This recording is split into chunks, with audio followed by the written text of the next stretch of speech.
circling back to one detail that refuses to sit quietly in the background, and the more I think about it, the more it feels like the center of everything. Not the robbery, not the tension between Bill and Hayley, not even Lynette's growing influence, but Joey's silence. Because Joey is not the kind of man who stays quiet without a reason. And yet here he is, holding a piece of truth that could shatter everything, and choosing not to use it, at least not yet. What I find fascinating is that Joey already has the proof, not speculation, not suspicion, but actual footage from the casino, footage that places Hayley with Randy. A meeting that was supposed to remain invisible. A connection that was supposed to stay buried under layers of lies. And yet Joey does nothing with it. He does not rush to Bill. He does not expose Hayley. He does not even hint at the full extent of what he knows. That is not hesitation. That is strategy. Because the robbery itself, that so-called random attack, is already falling apart under scrutiny. It was never about a homeless man, never about bad luck. It was staged, carefully constructed, with Lynette and Hayley pulling the strings behind the scenes. Joey knows this. He understands the mechanics of it, the intention behind it, and still he chooses to stay on the sidelines, watching, waiting, letting the tension build. And that is where things begin to shift for me. Because this is not about truth anymore, this is about control. Joey is not just holding information, he is holding power. And the way he uses it is far more dangerous than simply revealing it. If he told Bill everything right now, the game would end too quickly, Hayley would be exposed, Lynette would lose her leverage, Randy would be dragged into the light, and Joey would lose the one thing he values most, his ability to influence how this unfolds.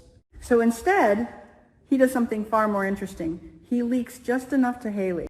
He tells her that Bill is starting to suspect, that there are questions being asked, that things are no longer as secure as she believes. And I can almost see the moment that realization hits her, that flicker of fear behind her carefully constructed confidence, because Hayley has been operating under the assumption that she is ahead of everyone, that she is the one manipulating the situation, that her plan with Randy and Lynette is airtight. But Joey shatters that illusion without even revealing his full hand. And the reason is simple. He wants to see what she does next. That is what makes this so compelling. Joey is not reacting. He is provoking. He understands that fear forces action, and action reveals truth. If Hayley believes that Bill is getting closer, she will start making moves. She will reach out to Randy. She will try to manage Lynette. She will attempt to stabilize a situation that is already slipping out of her control. And in doing so, she will expose herself even further. At the same time, there is another layer to Joey's silence that I cannot ignore.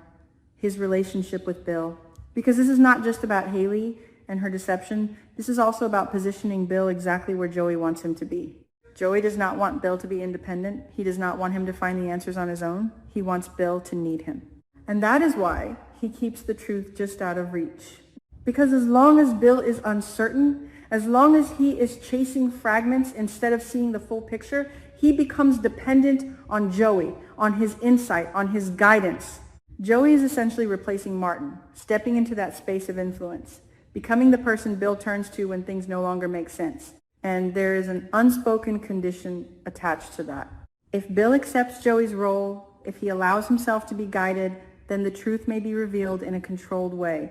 But if Bill resists, if he tries to uncover everything on his own, then he is on his own completely, left to navigate a web of lies that is designed to mislead him at every turn. That is the kind of game Joey is playing, and it is not a simple one. Meanwhile, Hayley is starting to feel the pressure from multiple directions, and that pressure is beginning to crack her composure. Joey knowing about her connection to Randy is already a problem, but the fact that he is not saying everything outright makes it worse.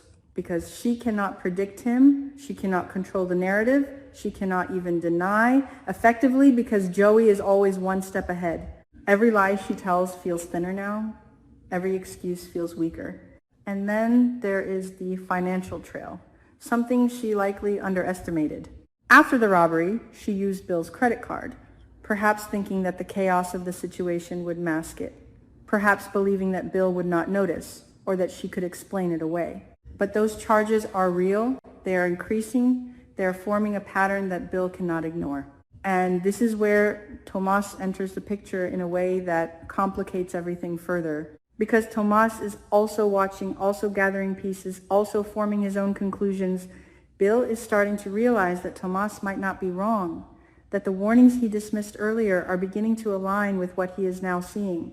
The calls about the bills, the unexplained expenses, the inconsistencies in Haley's story, they are all pointing in the same direction. And once doubt takes hold, it does not let go easily. Haley knows this, she feels it, and that is why I believe her next move will be driven by urgency. She will need to regroup, to reassess, to bring Randy and Lynette together and figure out how to respond. But that meeting, that attempt to regain control is going to be anything but smooth. Because Lynette is not someone who can be easily managed. She is enjoying the benefits of this arrangement, the privileges, the access, the financial gain, and she has no intention of walking away from that. Haley might try to convince her, might argue that they need to be cautious, that they need to reduce spending, that Bill is getting suspicious. But Lynette will see through that immediately because from her perspective, the risk is not evenly distributed. If the plan succeeds, Haley stands to gain the most, and Lynette knows that. So when Haley offers to share the profits, to make promises about what happens after the scam is complete, Lynette will not simply accept it. She will question it. She will challenge Haley's intentions. She will point out that there is nothing stopping Haley from turning on her once everything is secured, and she would not be wrong. That is the problem with alliances built on deception. There is no trust, only temporary alignment. And Randy, caught in the middle of this, becomes a wild card because he is connected to Haley, but he is also exposed in ways that the others are not. The casino footage alone is enough to put him in a difficult position. And if things escalate, he could easily become the one who takes the fall. So when Haley pushes for a coordinated response, when she tries to bring everyone onto the same page, there is going to be resistance. Lynette will push back, Randy will hesitate, and the cracks in their plan will become impossible to ignore. And all the while, Joey will be watching. That is the part I cannot stop thinking about. Joey is not just a participant in this story. He is an observer, a manipulator, someone who understands that the best way to control an outcome is not to force it, but to guide it subtly. He has already set things in motion by warning Haley about Bill's suspicions, and now he is waiting to see how that pressure reshapes the dynamics between Haley, Lynette, and Randy. Because every decision they make under that pressure will reveal something about their priorities, about their fears, about the limits of their loyalty to one another. And eventually, those revelations will give Joey exactly what he needs. The question is not whether Haley can maintain her deception.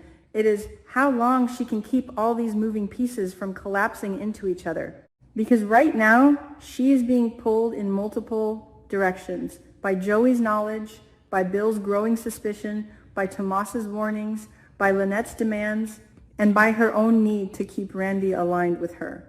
That is not a stable position. It is a fragile one. And fragile situations tend to break in unpredictable ways. I keep imagining that moment when everything finally converges, when Bill stops questioning and starts confronting, when Lynette decides that she needs more security, more assurance, when Randy realizes that he might be the most expendable part of this entire operation, and when Joey decides that he has seen enough, because he will decide eventually. Joey is not going to hold on to this information forever. He is waiting for the right moment, the moment when revealing the truth gives him maximum leverage, maximum control, maximum impact. And when that moment comes, it is not just Haley who will be exposed. It is the entire structure of lies that has been built around Bill. So the real question is not why Joey is staying silent. The answer to that is becoming clearer with every passing moment. The real question is, what happens when he finally decides to speak? And whether anyone involved is actually ready for the consequences of that.